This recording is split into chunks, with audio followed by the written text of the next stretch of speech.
you man second. Everyone, forgive me, man. Forgive me. I've been working.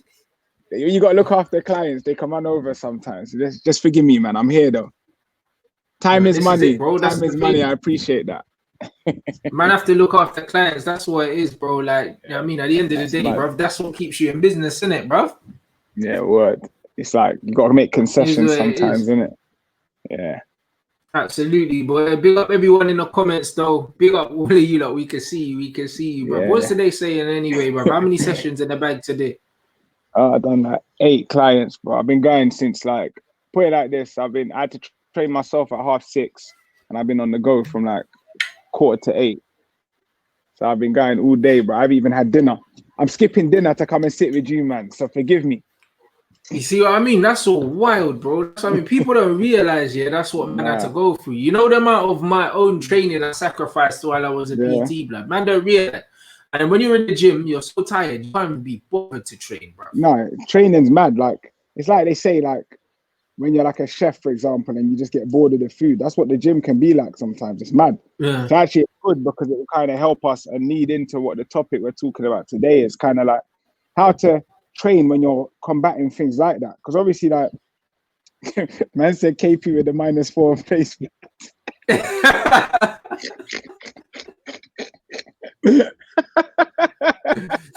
Man moving like Harry Maguire, fam. I'm telling you. Man's killing me. Yeah, I like that.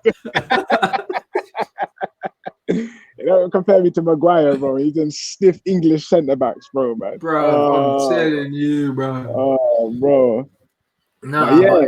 Yeah. So I think, we was talking obviously off air, just kind of like trying to make the interview or the chat more practical so people can actually take some stuff away.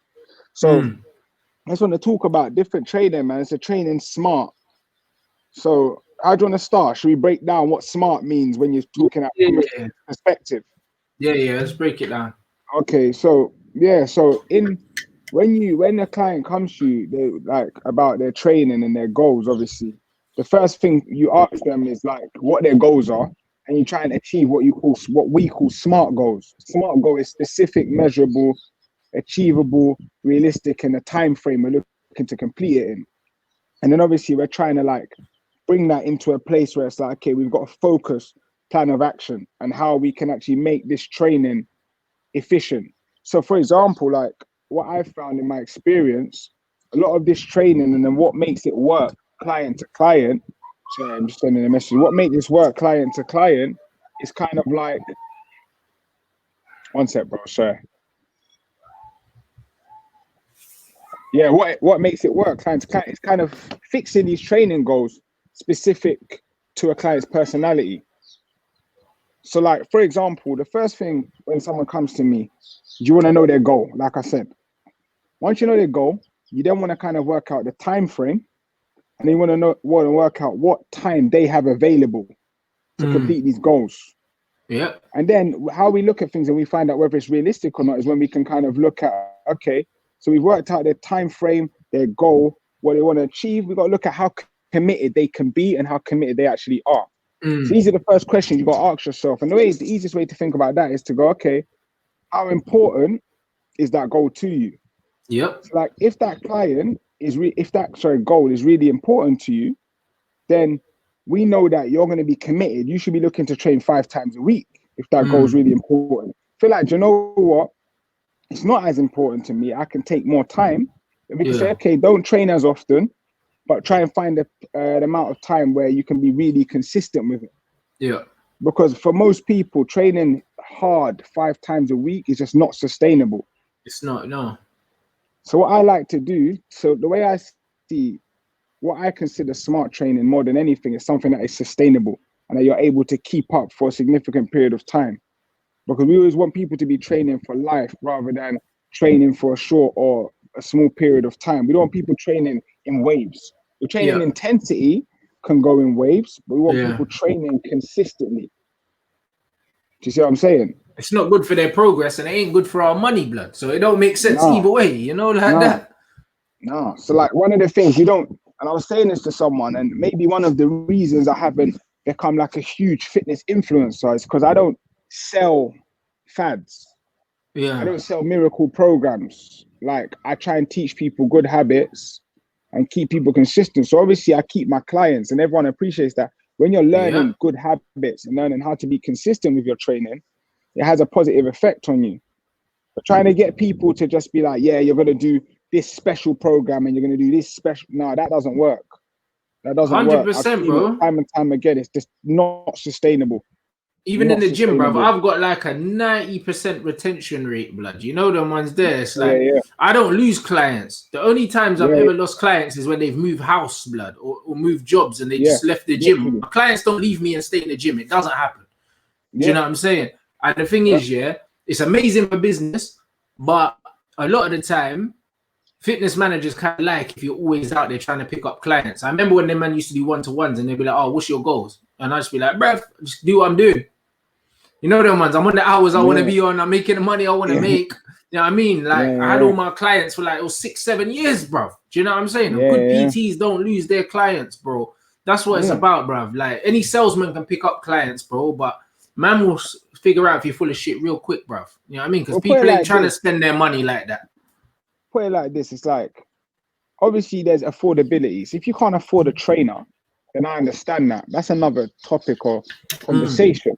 But like for people to assume that you can just do it yourself once you've learned a bit, let's just think about. I was saying to something the other day. It's like Anthony Joshua's a sick boxer, and like if he already he's won Olympic gold, he's won the world title. What? It's not like he said, "Oh, Rob McCracken, I don't need you anymore. I can just practice my jab and my right hand." No, he Yeah. gets training every time he's in camp. He has training. Even So the the elite. reality is, everyone needs some level of coaching and advice. So for some people, it might be just DMing you or me, and I'm like, let's just let them DM me to save your time, bro. So you could talk about Man United more. But they can DM me, bro, and they get advice in that way. Some people can afford to pay for a trainer. Some people are gonna have to do more and more research to keep assessing what they do. Mm-hmm. I think the first thing we need to establish, like, is what your goal is, and then I think from when we establish your goal, the time frame you want to achieve your goal, your injury history, your exercise history, we can then start to direct people in the right places. And also the time that you have available, bro. Yeah, You know what time I'm available saying? is a big thing. Try and commit to the same training time. It's a lot easier to stay consistent with it. If you can't, obviously you're gonna have to make concessions here and there. But like I said to you, because I work from early, I can actually train people from 6:30. But I've said no, I'm gonna set that time aside. Start my day when I'm fresh still. I train, have my coffee, and then I'm ready to start my day properly. Do you know what I'm saying? 100%, bro. Like, do you know what I Yeah, mean? yeah, Like when people come to me, the first things I ask them is what their goals are, how important they are to them, and also I try and ascertain, yeah, what changes they've made in their life already before seeing me, bro. Because that's yeah, how I yeah, can see, yeah, how serious they are. You know what I yeah, mean? yeah, Because it's all well and good saying, "Oh yeah, cool, I want to lose weight and that," but cool. What adjustments have you made already before coming to yeah, see me? yeah, What dietary adjustments have you made? Because that's when I start to know how serious certain people are. Because there's loads of people that know that they need to do things, but if you don't even have the motivation to try and make changes before you've come to me, what do you think I'm going to do it all for you, bro? Because yeah, certain yeah, people have this warped idea of just telling their mates, "Oh yeah, I've got a trainer," and then the results come. yeah, yeah. Well, I always say, like, the one thing is so interesting with fitness, because the one thing you can't do for someone is get them healthy. You can Yeah, advise, you can teach, but unless you want to move me into your house and pay me to stop you eating and to pay you to eat the right thing, or pay me, sorry, to make you eat the right thing, the reality is that you're gonna have to do some of this for yourself. See, this is why I like the scale of importance. How important is this goal to you? If you tell me it's a 10, I'm coming down on you hard.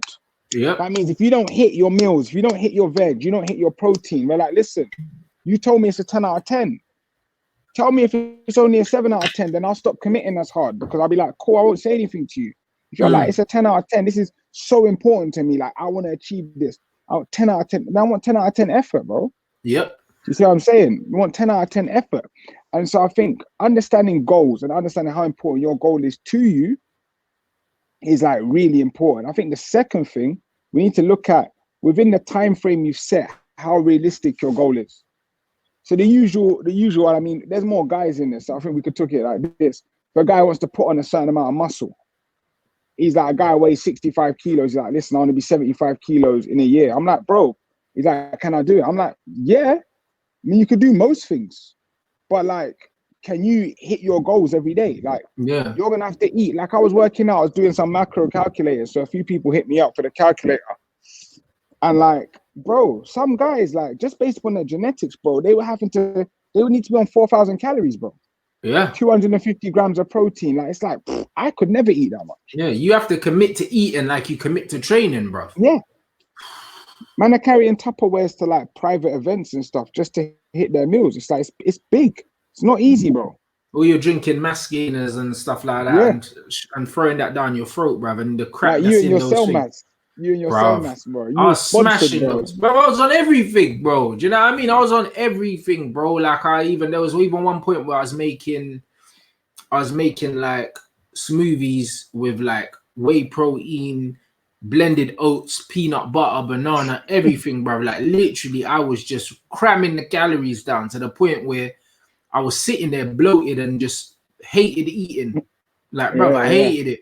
And I'm someone that don't naturally have a big appetite, bro. So I was shoveling food down my throat, bro, to put on the mass. And to be fair, it did work, but it showed me that it wasn't sustainable for my body type.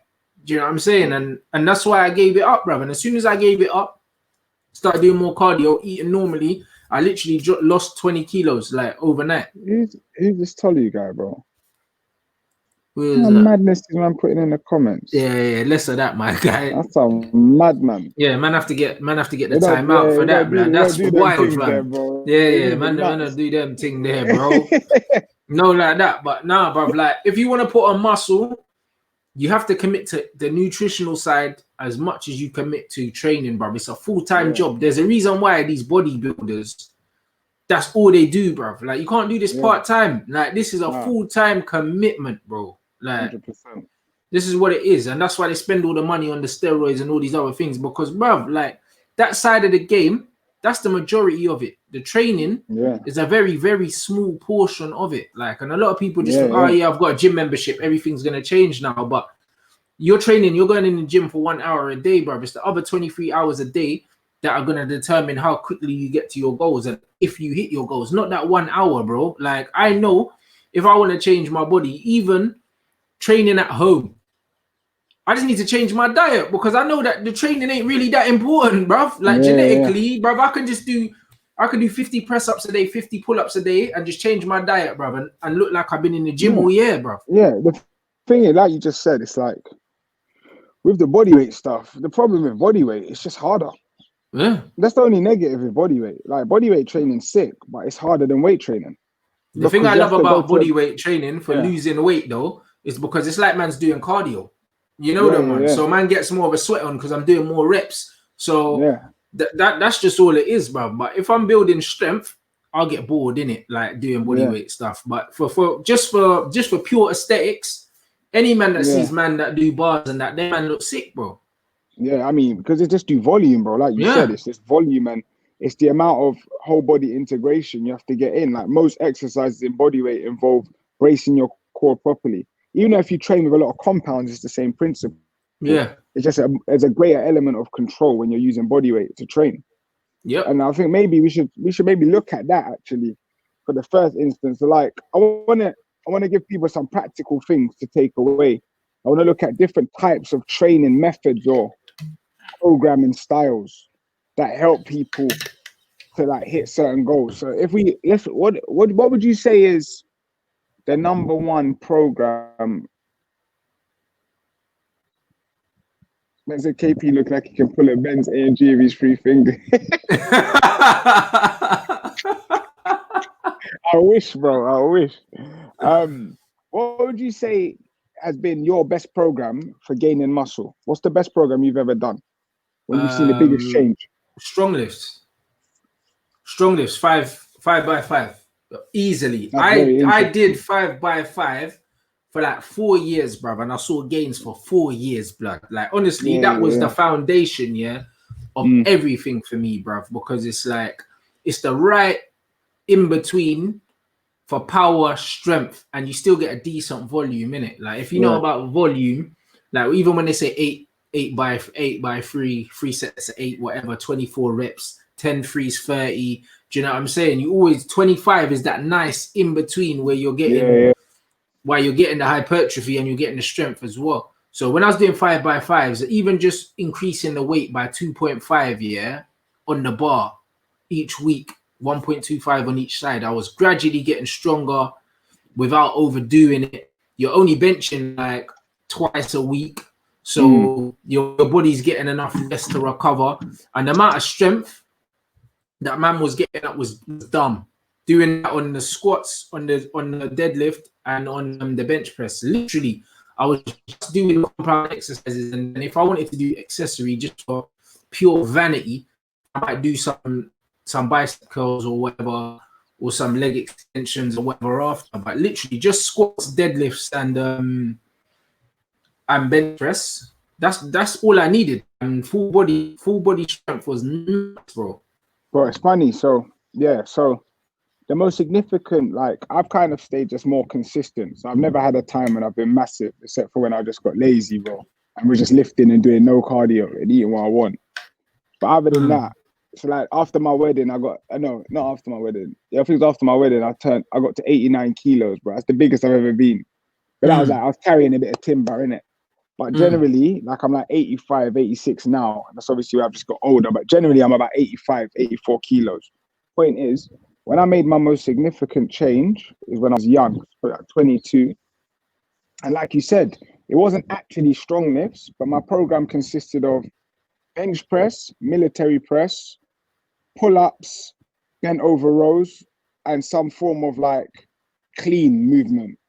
I didn't even know exercise at the time. I knew nothing about some sort of squat movement, sorry. I didn't even know about exercise. So I was a brand new trainer. And I was like, everyone was like, do compounds. So because I was young and didn't understand training, I just done every compound in every workout.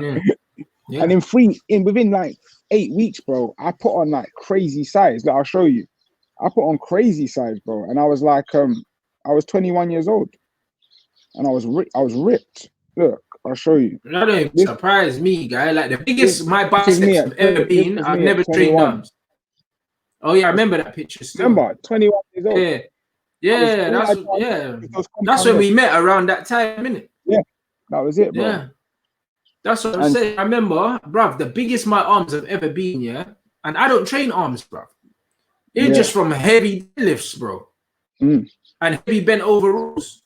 Yeah, heavy bent over rows, bruv, like the T-bar rows and that, bruv. I was doing like 140 kilos and that for reps and that calm, bruv. And my biceps were massive, bro. Never done a single curl, bruv. And my arms are massive, bro. And people don't realize, the majority of your arm is your tricep. Everyone's doing bicep curls for big arms, bro. You know what I'm saying? And I was literally just benching heavy. I was doing dips as well, weighted dips and that. My arms were massive, bro. Yeah. You know what I mean? So it's like people just train effectively. Yeah. So I think so like I'm just gonna give my own biased opinion on training. This doesn't mean this is the law. But if any of you train with me, I'll probably approach any guys, I'm gonna say, train with me. I'm gonna target this style of working out. So the first thing I'm gonna get you good at is pull-ups. So I'm gonna try and teach every guy I've trained to do pull-ups. So whether that means I assist you, you need to do band assisted pull-ups, or you're just doing your own pull-ups because you're good at them. I'm going to teach a guy to be good at pull-ups. I feel like if you're good at using your own body weight with control, so the pull-up is a great exercise to show that, then it carries over to weight training a lot easier. Whereas a lot of guys who are good at weight training are not necessarily good at body weight training. So to me, I believe that has more of a carryover because like I said, we're talking about engaging more muscles. So you used to ask me, okay, build a program for a guy. Obviously, you stand on your legs, so the foundation needs to be strong legs. So get good at doing leg exercises, squats, lunges, step-ups. Also, the beauty with leg exercises, you can do them anywhere, any place, and anyhow. All you need is a bench. All you need is the floor, and you can train legs. So it's the one muscle that you can always train. Pull-ups are harder, obviously, because if you don't have something to pull off, it's tough. I mean, sometimes you got to get busy with it. I use door frames, bro. If I'm honest with you, fingertips, just to get my pull-ups in. And push-ups, but I would almost use push-ups last out of those three exercises because I think it's the least important. from a perspective of it doesn't necessarily have the benefits that those other two exercises have, like posture and learning how to stand tall and fix your body, unless you're doing push-ups really strict, like with strict form, which we can show you. So I just think that we need to, especially now where most people are not in gyms yet, get really good at your body weight fundamentals, man. Get really good at your body weight fundamentals. So practice your squats. Any advice for women? Yeah, definitely. I mean, I train 70% women, but I just know there's more guys in here. For women, you need to not be afraid of weight training or weightlifting or resistance lifting, or resistance exercise, I should say. But you need to pick your exercises correctly, because a lot of women fear getting bulky, as they like to say. But I think the term bulky for women is not always, the term bulking is not always defined right. I just think if women develop certain muscles more, it develops a bulky appearance, meaning if you build up your quads, but you don't build up your hamstrings and your glutes, you're going to feel bulky. If you build up your shoulders and your upper traps, you're going to feel bulky. But if you strengthen your back, you strengthen your triceps, you strengthen your hamstrings, you strengthen your glutes, you strengthen your core where you learn to stand taller, it will give you a better looking appearance. So I think the key is don't be afraid to resistance train, but pick the exercises correctly. So look at more hamstring and glute dominant exercises. And also, especially with women, keep your cardio in there, which people used to advise against. Keep your cardio in there, because the difference with you is by default, you're usually smaller than men, which means that if you're consuming a similar amount of food, it's going to have more of a negative impact on you, because it means that it's more of a percentage of your calorie requirements. So the extra cardio is going to help you. I almost look at it like a savings account. The more cardio you do, the more room you have to increase your calories. Absolutely. And with the whole bulky thing as well, make no mistake about it, it doesn't matter how you train. If you're not getting the calories in, you ain't putting weight on. That's the other side. It's just not possible. Like, a lot of women are like, oh, I don't want to do this exercise because I don't want to get bulky. But understand the difference in the way I train, when I want to put on weight and when I lose weight, is what I eat. There's no difference in my training, apart from when my calories are lower, I might take longer rest because I'm knackered and I don't have the glycogen. I just don't have it, bro. Like, that's it. But it's still the same. To put on weight and to lose weight, I do compound exercises, heavy exercises. I train exactly the same way to cut as I do to bulk. I just eat differently. Unless you want to do it in a quicker space of time, which means you then increase your cardio. If you want to make it quicker, you'll increase your cardio just to burn more calories. But ultimately, this is it. It's the calories you consume. Exactly. There's no one exercise that makes you put on weight. It's the food you eat. Yeah. That's what it matters. So when women are worried, a lot of women as well neglect upper body training, because they're worried about getting bulky. But if you're not eating enough calories, it doesn't matter what you do on your upper body, you're not going to put on weight. Look at the amount of mager guys that have been going gym for years and years and can't put on no weight. And you think as a woman, you're just going to look at the weights and put on weight. These men got way more testosterone than you and still can't put on weight. Yeah, so it's a calorie rule. Even if you are exercising a certain way, I still feel that you need to be careful of your exercises, though. What's the best way to lose fat and weight? Calories, bro. Calories, like we said. So basically, to lose fat, obviously, if you increase your muscle mass, you're going to drop body fat. But ultimately, you need to be in a calorie deficit to lose fat and weight. So calorie deficit simply means you consume less calories than you burn. So for easy maths, if you burn 2,000 calories a day, which is the general recommendation for an average weight and height male, then you probably need to consume around 1,500 a day, which is a safe number and kind of gives you an average sort of steady weight loss. Yeah. Obviously, if you're now exercising and doing cardio, you may need to take that number up, because now you're going to be burning more calories, because we have what you call a base rate, which is your base metabolic rate. This is how many calories you burn while sitting down on a chair. But then you got your active metabolic rate as well, which is what you burn actively, what you actually do. So for example, if my base rate is 2,000 calories and then actively, so a busy day like I've had today, I've probably burned another 800 on top. That gives me 2,800 calories today. So that means even if I took in 2,000, I would still be in a calorie deficit because my calories have been higher today. But then tomorrow, for example, when I'm not as busy, I may not burn as much. So that means my calorie intake should be lower, to match that day. And that's basically how you want to do it. Yeah, and even with that, that's dangerous though, because you know what's funny, yeah? This you know when they do the recommended daily allowance, yeah? Yeah. They say 2,000 calories for a woman, bro. Like, bro, Yeah, 2,000 calories is high, bro. It's high. Bro, if you're eating clean, yeah, and you're eating whole foods, yeah, it's very hard to eat 2,000 calories as a man. 100, bro, it's hard. It's hard work. As a man. So any woman that's eating 2,000 calories that thinks they're going to lose weight, I can tell you for nothing, it's not happening. You know what I mean? That's bulking season on 2,000 calories. Do you know what I'm saying? Imagine if you were trying to eat 2,000 calories of fruit, whole grains, lean protein and that. There's no way in hell, bruv. That's 4 meals, bro.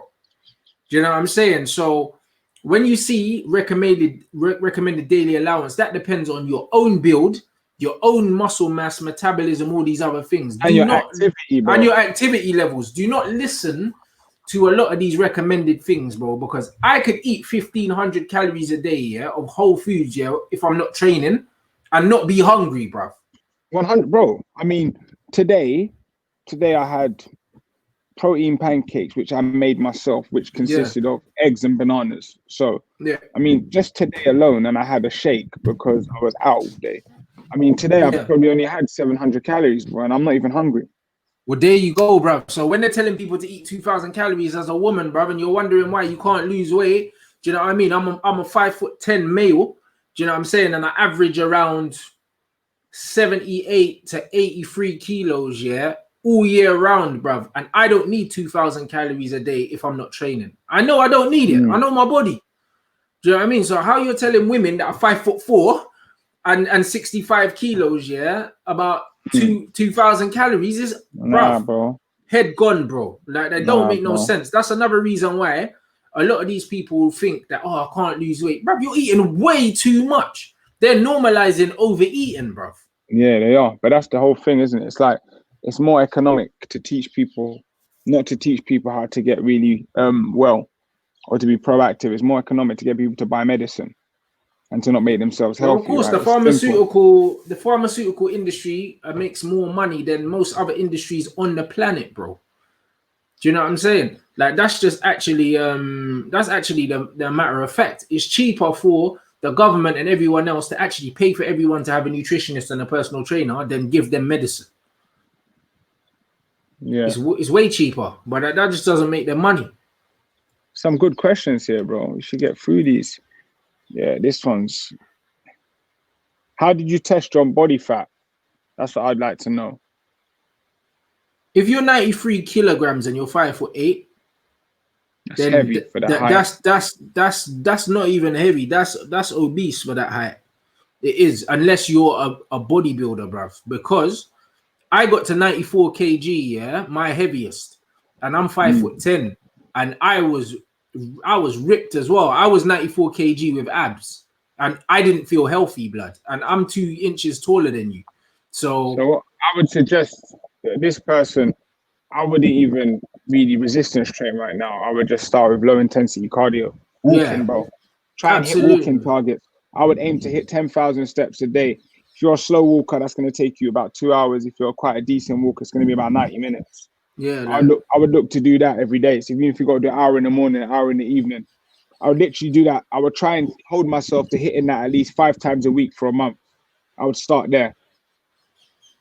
And bruv, if you're, I don't know about this percent muscle mass. All I know is, yeah, if you're 93 kg and you're 5'8", yeah, you're gonna have some muscle under there, bruv, because you're carrying a lot of excess weight around.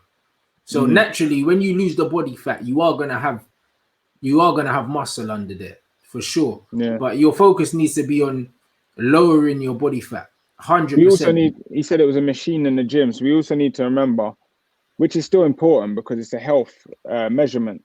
But when you're measuring on machines, it's measuring, a lot of these are what you call bioimpedance machines, which basically measure your visceral body fat. So this is internal fat, which is actually important to know, because if your visceral body fat's high, you got increased risk of coronary heart disease, high blood pressure, diabetes. All of these things can come up. So you got to be really careful. So again, before we even start thinking about muscle mass and stuff for you, we just need to get your weight down, bro. So I would look at first increasing that cardio, and then looking at and then I would start looking at trying to just eat. Try not to eat refined sugars, because no doubt there's a lot of that in the diet. And I'll look at the oils and stuff you're adding to the food. Don't try and do too much too quick. Find a consistent amount you can stick to. Exactly. That's what I mean. What else are we? I'm on 15 cows average. My male 5'9", 12 stone. But that's what I'm saying. You're around my height and my weight. I'm like 13 I think that weight. stone. Yeah, same as me. Yeah, you know what I'm saying? I'm about 13 stone, 5'10". That's what I mean. On an average day, if I'm not training, 1,500 calories is cool for me. Do you know what I mean? Like, so when and the thing is with our bodies, the more we train, the more hungry we will naturally feel. But naturally on a normal day, we don't want to eat more than that. So when you're seeing 2,000 calories for an average woman and 2,500 for an average male, it's very inaccurate, bro. Because I could bulk on 2,500 calories really if I wasn't training. Yeah. You don't know. I could put on weight eating that. Absolutely. There's a lot of good questions here. Someone's asked the question twice. Rory, he said, "What's your view on kettlebells?" I'll find it. Boom. There he is. Look, I mean, kettlebells are sick. They're good, but I don't know how heavy your kettlebells are. I don't know if you've got a pair, if you've got one. You need to break down like the loads of your kettlebells, what you're doing with them. Yeah. But this is it. With kettlebells, I think I use kettlebells I use them more like when I'm doing circuits and stuff like that with clients because they're nice and easy. They're comfortable. Like if you're doing thrusters or something, they're nice and comfortable to hold.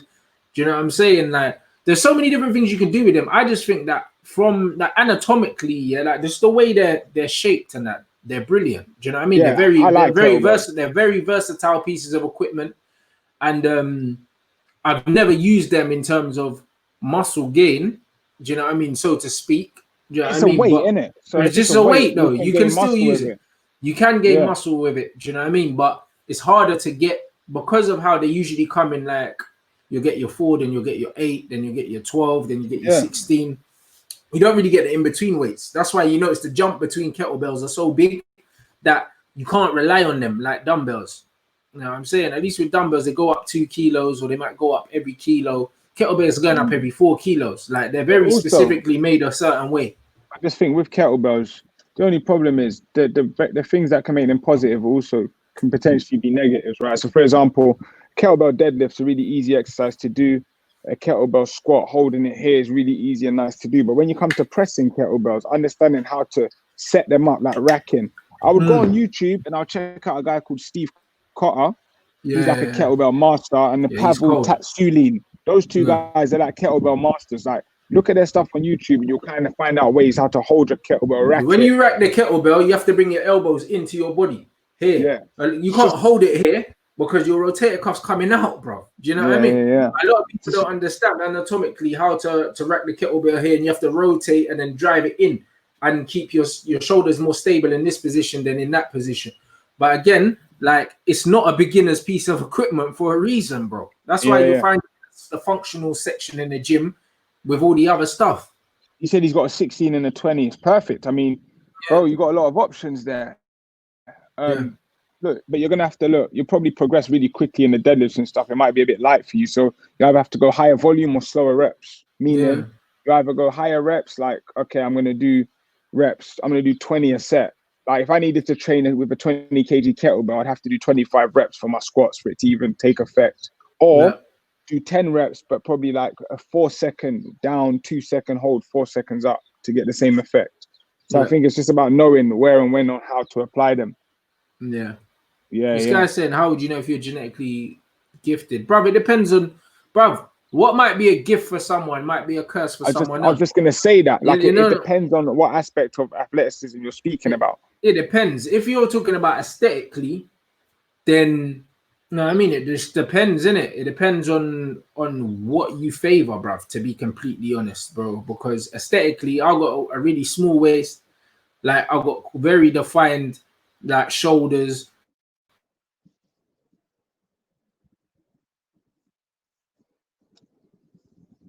Traps. It doesn't take long for me training, for my body to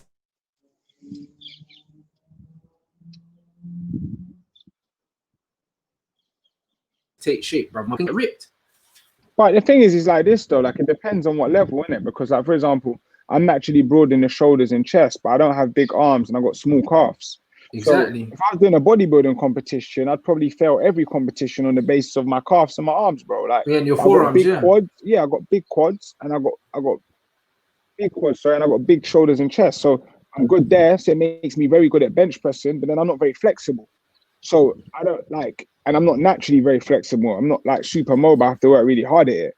So it's kind of, it's a that question is difficult. If you're talking about with genetically gifted in terms of like, if you're talking about gifted in terms of gaining muscle, I mean, usually you probably know from childhood, like you kind Oh, of, for sure. some people just pick up muscle, but that doesn't mean you can't gain muscle if you're not naturally gifted. Yeah. Most people who get really determined actually didn't start out naturally gifted. It's usually the gifted people that can be lazier. So if you're not Yeah. naturally gifted, the good thing is that the principles can be followed and you'll still do well. You just follow the principles and you'll always be able to get the result you want. But this is it. This is it. There's no such thing as a person that can't lose weight, can't put on muscle. Ultimately, it's numbers, bro. It's numbers. Yeah. It's maths, bro. It's maths. That's all it is. It's numbers, bro. That's all it is. Even with your reps and sets, it's still numbers, bro. Everything about this is numbers, bro. Whether it's what you eat, your nutrition, the partitioning of your micronutrients is still numbers. Do you know what I'm saying? The reps volume is still numbers. Everything can be broken down into numbers, bro. Like there's no such thing as like it doesn't work for me. It works for everyone. It works quicker for some people. Yeah. You know what I mean? But it works for everyone. Bro. Like to answer this guy's question, like I know I've just been naturally strong since I was a child. Like the first day in the gym, I was 14, I could bench 65 kilos. Like that's a gift, right? But then I'm not huge. So it just depends, isn't it? It's different. Absolutely, bro. I don't cut weight for my fights, bro. You know what I do, yeah? I fight near enough at my walk around weight, bro. Because from my height, boxers always tell me, right, you could fight at 70. And I could, but I have no idea. I'm never doing that. You know them ones, like I walk around 78, I fight at 76. Yeah. You know, that's it, bro. I don't believe you feel good all the time. All the time, bro. All the way through my camp, I don't have to worry about weight because I know I'm there, bro. Do you know what I'm saying? And that's what it is, bro. I could easily, these men deplete, go down to 70. Like, for instance, like Michael Venom Page is my boy. He's 6'3", and he fights at the weight that I fight at. And I'm 5 foot. Are you serious? Yeah. Does he walk around that? 93. How does he keep that energy then, bro? Because he's on his toes for the whole fight. Exactly. He walks around, bro. The heaviest I've seen Mike is like 94 kg, yeah? And at 6'3", that's not even heavy. He's a decent sized guy. He don't look fat or nothing like that. And then, bro, he cuts down to 76, bro, to fight. That's impressive. You know what I'm saying? And them men are doing like lying down in hot baths and doing all these other things to manipulate their body weight and stuff. That them man actually weight drain in it. They deplete. Yeah. Whereas me, I don't, bro. I walk around 2 kilos heavier than what I'm gonna fight at. So when I know I'm fighting, all I do is I just alter nutritionally. I'll just alter a few things and train exactly the same way, bro. And I don't count calories, nothing like that. And I'm ready to fight, bro. Do you know what I mean? So I never cut weight, bro. But one thing I do is I'm more conscious in terms of what the nutrition I'm getting. I make sure that I'm getting more high quality foods in, bro. Do you know what I mean? I don't waste calories. Do you know what I mean? So I'm eating a lot of fresh fruit, a lot of fresh vegetables. Do you know what I mean? And I completely stay away from any processed food or refined sugars because I don't want to waste any calories.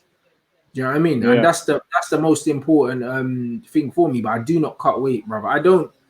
I respect them guys for doing it, but it's not me. I can't do it, innit? I feel like for me, how I feel is 90. I'd probably say it's like 90% psychological. And psychologically, I don't feel good, when I'm not eating, bruv. Yeah, it's funny. I heard I was listening to an interview of Chael Sonnen, and he was talking about weight cutting, and he was saying some people just need to weight cut because what involves getting cut for weight also involves getting fitter. So for some people, they like to weight cut by jogging because that's also working on their fitness.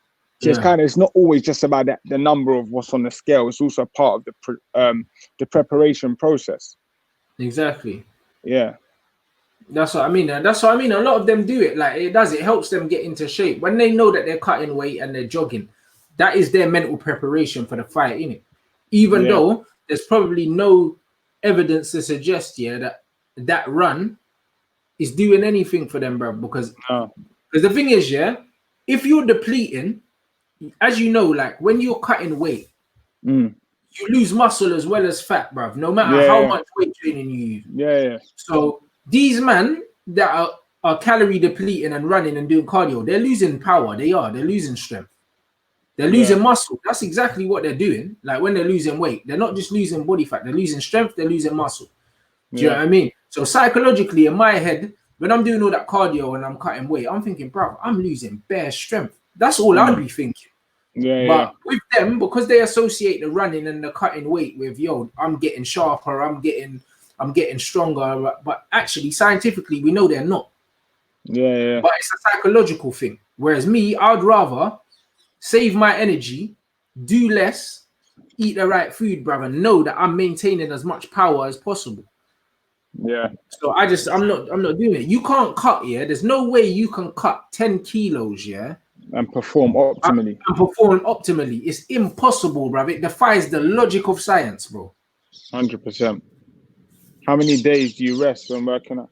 So again, like I said, I don't take specific rest days because I don't train at high enough intensity to warrant rest days. So like basically my rest day will be, I've been working a lot, so I haven't had time to train, but I'll easily train every day of the week. And basically I just tick over. I tick over and keep myself at a nice steady state so that I'm never inducing too much fatigue. I don't need too much recovery because it just doesn't fit my work schedule. So I'll rather progress over 3 months than in 1 month. But that means I can constantly progress in a year versus getting my setbacks. And before, I'll be training 4 times a week, 5 times a week, hard, intense. On the weekend, I'll be dead. I'll come home, bro. I couldn't even play with my kids because I'm just in bits. My back's sore, everything. So for me, I found this place. I found this place. And for me, this is my happy place, which is just ticking over nicely. Bruv, I've been ticking over for like the last 5 years, bruv. And I'm happy with that. I don't care. Do you know what I mean? Like people understand, that like I'm the kind of guy where it's just about consistency with training for me. I'm happy to train every day and just do a little bit. Me too. You know what I'm saying? Like I won't break a sweat. My heart rate won't really change, but I'll just do the bare minimum just because my body likes to just go through the motions of training. You know them ones like nothing. I can't tell you the last time where I've had to psych myself up to do a rep. But the easiest way is like this. Like when you was young, you used to kick ball. And like, let's say in the summer holidays, you didn't take rest days then, did you? Because you're not playing full-fledged matches. Like you're going in sometimes, but it's not a match, innit? It's not a 90-minute game where you need recovery. You're just playing with your boys. That's how I treat the gym. I kind of go in, I have fun, I train what I want to train that day. So I usually train full body also, which means no one part of my body gets particularly fatigued. It's like I kind of collectively fatigue myself, but I don't empty the tank out in any muscle. That way I'm kind of able to just constantly go. And for me, that seems to work better. Obviously, some people like this isn't an exhaustive rule. So like we're just saying, we're giving you our preferences right now. What I would say though is like if you're someone who wants to work on a specific muscle, so let's say for argument's sake, you want to do your chest for 1 day, you might need 2 days off of that if you've hit it hard enough. If you've hit it hard enough, you're probably going to need 2 days, even up to 3 days if you're untrained, to recover before you can hit that muscle again and to actually give it enough time to recover and to refresh itself for another workout. Absolutely. And that's just what it is. So again, it's all about your personality. You know what I mean? Some people like the feeling of being gassed in the gym and have smashed themselves to bits. Some people actually like that feeling of being in. I don't like DOMs. I don't like any of these, bro. I don't like feeling like I've trained at all, bro. I just like getting a nice little pump and then getting on with my day, bro. That's what I like doing. You know I'll give you an example. Here was this morning's workout, Basically, my boys got to my house at 6:30. We made coffee. We started going at 6:40. So basically, I didn't have a lot of time. So I warmed up. We done we use the band, we open up our shoulders, and then the workout consisted of keep going, and we'll answer that after. The workout consisted of wide grip pull-ups, deadlifts, and so I can't remember. I think we had one chest exercise in, and I basically done 8 rounds of all of that. So I was just looping it. I was doing pull-ups. I was hitting 8 reps on the pull-ups so that I didn't go to failure. So I was fresh. I was hitting 5 to 6 reps on the deadlift because it was quite heavy. It was about 140, and then was chest pressing. That was it, bro. And I just looped it 8 times. So basically, if we done 8 times 8, I got that many sets, 64 sets, bro. I was ready to go. I was calm. Wasn't taking myself to too much fatigue. Wasn't particularly rushing. I was just doing it at a nice, consistent tempo, bro. Having a chat. Started my Monday. I'm nice, bro. I'm not sore. I'm good to go. But that's exactly what it's about, bro. For me, it's all about just going through the motions, bro. Like, that's what it is, because it's the volume over the week, bro. That's all it is. We're training for maintenance. We're not training for performance. You know what I'm saying? A lot of people are in the gym, racking up the weights, but you're not training for performance. So what are you training for? Because if you're training for aesthetics, you don't need to go that heavy. If you're not training for performance, you don't need to go that heavy. So you're training your ego, bruv. That's all you're training. Well, a lot of cases, and the reality is, like, if you're not a power lifter, certain percentages just don't need to be hit very often, because ultimately most lives. So look, I think up to 25, you're probably all right, because you got less life stresses, generally speaking. You probably get away with recovering a lot more. But bro, like, once you get to a certain age, and even then, it's like, if you're not sleeping well, and you're not eating well, and you're training mad hard, you're eventually going to just get injured because you'll break down. Yep. And so I've seen so many people, like, you'll hear about it, like, blood, my man's training hard, or my man's going in. You ask him 6 months later, what's going on? I've injured my shoulder, I've injured my knee, I've injured my ankle. You think about the top 3 injuries for males in the gym: the knee, the shoulder, and the back. Deadlift, squats, bench press. Knee, shoulder, and lower back. Deadlift, squats, bench press, bro. All the time. Absolutely. And more time, it's the rotator cuff. Yeah, exactly. Because man, just smashing that bar. Not everyone's supposed to be benching to their chest. Like, if you look at me, broad-chested. When I bring my chest up like this, sorry, let me get in the screen. If I do this, I can get my hand down and I'm not stressing my shoulder out. For some people, their chest is more hollow. That's putting a lot of stress through their shoulder. Yeah. So the bench press might not be the best exercise for you. You might need to just use dumbbells to keep yourself safe. But there you go. Like, even when I bench, like, I bench down to the chest. But the reason I could do that is because like, I have the mobility, bro. Do you know what I'm saying? A lot of people don't have the mobility, and a lot of the time their chest is so tight, and also people don't know how to retract the muscles in their back as well. People don't even know, like, you know how hard it is for certain people to actually just retract their scapula, bro. Like, you gotta remember also, if you're more hollow rib cage, like, I've got a broad rib cage, so like, you might have a broader rib cage, you do. So when you expand your chest, for you just don't have to put yourself in a stressful position. If you're someone whose rib cage is more flat or narrow, that means when you bring the bar down, it's taking your arm into a real hyper position. If I put a bar here, my shoulder does not like this position. It's not strong there. You add heavy weight there, it's going to give me an injury. Yeah. And Put some protein shakes.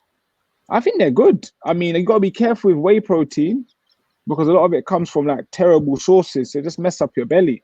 Not good for digestion, but whey protein is good because it contains all the amino acids you need to gain muscle. I just think, look, protein shake should be considered a food supplement, not replacement. So meaning this, if you don't have time to eat, or you don't eat enough, I just find or if you don't eat enough, then you're gonna need protein shakes, right?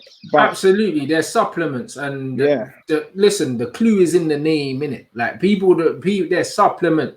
That doesn't mean that you shouldn't be getting your protein from proper food sources if you can. It doesn't mean that. It's a top up. That's what it is. So if you look at what you're eating now, and you know that you're getting decent sources of protein in, you're happy with the volume of food you're eating. If you want to increase your protein intake, then you add the protein shakes to that. They don't replace a meal. They come in and they supplement your diet already, bro. If you're not already getting in decent sources of protein in each meal, you shouldn't be thinking about protein shakes. You should be thinking about adjusting what you're currently eating first.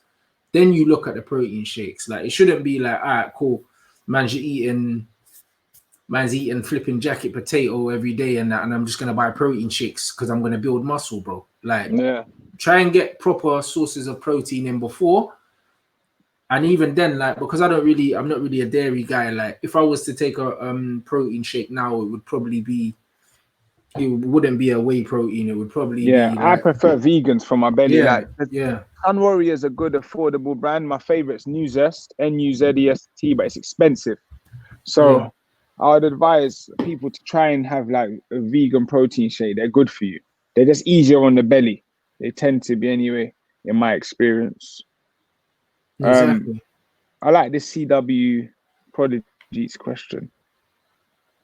Yeah, 1 second. Let me go down to the bottom. CW. Yeah, I'll get that up still. Thank you, Joe. Appreciate that. I'll try to stay unbiased because a lot of people filter everything through their own bias. I don't like that. I'm 16, 5'7", and 63 kilos. I want to drop body fat, but put on muscle. My goal weight is 73 kg. So yeah, I had a lot of people messaging me that were like 16 to between 15 and 18. If I'm honest with you, I wouldn't get too technical with it just now in terms of like gaining muscle, because you haven't even developed into your full male size. I mean, you probably got up to a 21 where you develop into your full male size. Like I said to you, I'm 86 kilos now. When I was 20, I'm 31 now. When I was 24, 86 kilos was me at my fattest. Now I'm 86 and still lean because as I've got older, I've just developed more thickness as a male, as a grown man. Sorry.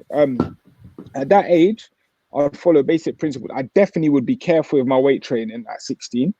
Yeah. So I would look at getting really good at body. I would look at pull-ups, as we spoke about, push-ups, bodyweight squats, bodyweight lunges, step-ups, balance, and just really getting strong in your bodyweight planks, side planks, like getting your oblique strong, your deep core strong, trying to create an athletic sort of physique.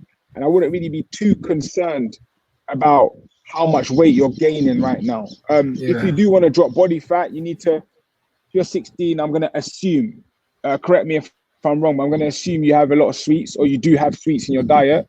So I look to reduce them where possible, but that's going to make you put on body fat.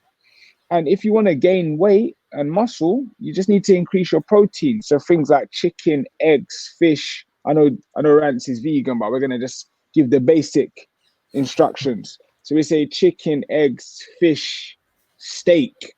I mean, not too often, but these things. And then just clean carbohydrates. So you're looking at brown rice, even some small white rice, sweet potato, things like this. And just like trying to eat this in a consistent way, bro. 3-4 times a day, eating nice and clean meals. Don't eat carbohydrates too close to your bedtime. Try and get a full night's sleep to make sure your body recovers properly. Rules like this, bro, they're going to make all the difference. But that's what it is, 5 bro. minutes, man. Yeah, that's calms. So good whole foods, do you know what I mean? And training correctly. When man says, is it possible to burn fat and gain muscle mass? It is at your age. It's not supposed to be. But if you're pretty new to training, people tell you can't do both. If you're brand new to training, you're going to get stronger just by doing the right things, bro. Yeah, just like I said, when we said that program when I was young, that wasn't the right program order, exercise order, but I just I was young and fresh, so my body would adapt to anything. Exactly. Like, people don't understand, how important, just neuromuscular changes in the body, bro. Like, when you first start training, your strength goes through the roof, bro. Just by changing your technique, bro. You unlock certain strength that you didn't know you had. Like, I've had clients come to me, grown men that I've never trained before, that they start with me and they're struggling to balance the bar and the bench press, bro. And then within 3 months, they're benching 50 kilos and they can't believe it. I get jealous of people who haven't trained a lot because they got a lot of room for improvement. Room. With us now, it's kind of like you're constantly like trying to add new ways, and like you said, you have to end up training too hard to get improvement when you've been training for years. Exactly, but that's when you get to the point and you realize I've hit my genetic potential. I'm just gonna go the other way and not train as hard and just maintain it, bruv. Because when you're trying to get PBs and all that, bruv, when you get to a certain level, you're risking injury every time you try and get better than what you've got. It's not worth and it. also, like I said, bro, like I told you, bro, I hit 250 on the deadlift. I couldn't touch my toes because my back was sore, and I was just like, what's the point? Once I got to that point, I was like, what's the point, bro? Yeah, absolutely. It's not worth it, brother. Now it's all about just managing yourself. What coffee shop I want to come? Caffeine's definitely good for the gym. It's the number one thing. Almost every training supplement in the world contains caffeine. Caffeine, and bro. nothing better than pure black espresso. That's exactly what I have every day, bro. That's what I have every day, bro. I bought a coffee machine in lockdown, bro. Yeah. You know them ones, bro. I bought to try Mali coffee, bro. The ground coffee from Mali. Where's his son? Mali coffee, bro. It's banging. Where is it though? You gotta get. I got it on Amazon. Okay. That's what I'm saying, bro. You see me, I love a double espresso. That's what I live on those, bro. I wake up, empty stomach, double espresso, and you know what? Yeah, it's good for you, bro. Like and it's an appetite suppressant. But there you go. That's what I'm saying. So binging on caffeine is not good, but having a black coffee on an empty stomach, yeah, is beautiful as well. Especially if you're trying to lose weight. That's what people don't realize because it suppresses your appetite. So throughout the day, you're less hungry and it energizes you as well, bro. It's almost a cheat because it's like, bro, I've got energy, but I'm less hungry, bro. That's exactly what you need when you're trying to lose weight. I just think you got to be careful on your caffeine intake, I would say after around 12 o'clock, and you got to monitor how it affects your sleep. So some people are sensitive, so they may not notice it because they just like coffee, but you may, like some people, like me, for example, I'm not super sensitive to caffeine. I just like it. But when I ignore this, man. This guy, he's so funny, bro. It's fine. Just ignore them, man. There, but when I was having coffee after 3 o'clock, it was making me sleep bad. So I don't have a coffee after when I wake up, bro. Like I'm disciplined. I have a coffee first thing in the morning on an empty stomach, and then I don't have coffee again. Certain man can have coffee in the evening and them things. I like the taste of it, but I associate coffee with waking up in the morning. It's like wake up, brush your teeth, have a coffee, blood. That's how it is for me. If it gets past midday and I haven't had my coffee, I just don't have it. Yeah, that's good discipline. I'm not as good. That's because I'm working these stupid long days. So I need to be a bit more efficient in my energy. That's what I'm saying. So nah, man, caffeine's good, especially if you're trying to lose weight because of the appetite suppressant things and what it does with your Rory, tell us about this coffee shop. We want to know where it is, bro. Yeah, for sure. 100. That's how long it take obese 18-year-old to get ripped again. Is this the same guy? Yes, the same guy, bruv. One thing I would say, yeah, you've listened to what we've said. When you're saying how long will it take you, yeah, we've already told you, yeah, that you need to know how much time you have available, how important it is to you, all of these things. And then even then, it's still on you. Do you know what I mean? There's no one answer. We can't tell you, yo, it's gonna take you 12 months. Because we know, yeah, that if we were carrying the weight that you were carrying, we could drop it in 2 months. Yeah. Because we know we've got the dedication, we've got the knowledge, we've got the discipline. That's mad. I never get those, you know, bruv. I always, bruv. I never get those because man always I always use wraps if I'm going heavy, and if I'm not going heavy, bruv, I just make sure that I'm hook gripping it, and I'm just not getting those. I hate those, blood. You know what I'm saying? But if you don't know what you're doing in training, it's going to take you a lot longer, bruv. And again, if you've got PT, it might be quicker for you, but then it comes down to your overall discipline. It comes down to your personality. I know that I could drop 10 kilos in a month comfortably without even feeling like I'm starving myself, yeah, because I know I'll put the cardio in, I'll calculate the calories to a T, I'll stick to everything, I'll make sure I'm sleeping well, I make sure that I'm training properly. All of these things that we don't know that you can guarantee. So we can't tell you. Pre-workout? I don't take pre-workout because I drink coffee. That's my pre-workout. Yeah, that's my pre-workout is a black coffee on an empty stomach. And I train fasted as well. Yeah. Rant, I'm going to have to bounce in a minute. You know what we should do next week? Yeah. I think we should train live. We should do something like where we kind of break down training and maybe go through some techniques. What do you reckon? Yeah, I'm on it, bro. I'm about it, innit? So yeah, let's do that. Yeah, that's calm. I got to run. I got a massage now, innit? Yeah, say nothing, my guy. I need to recover. My body's tired. That's wavy. I need to book in for one as well myself. That's a great shout. I'll give you the details. The plug. Love that. Hey, big up you lot, that tuned into the show this week. Man. We'll catch you same time next week. And just keep leaving your comments in the questions of stuff you want to see us to talk about, and then we'll talk about them next week. On my phone, innit? So we can just start from 7 o'clock. That way, I'll just be on the phone rather than my laptop.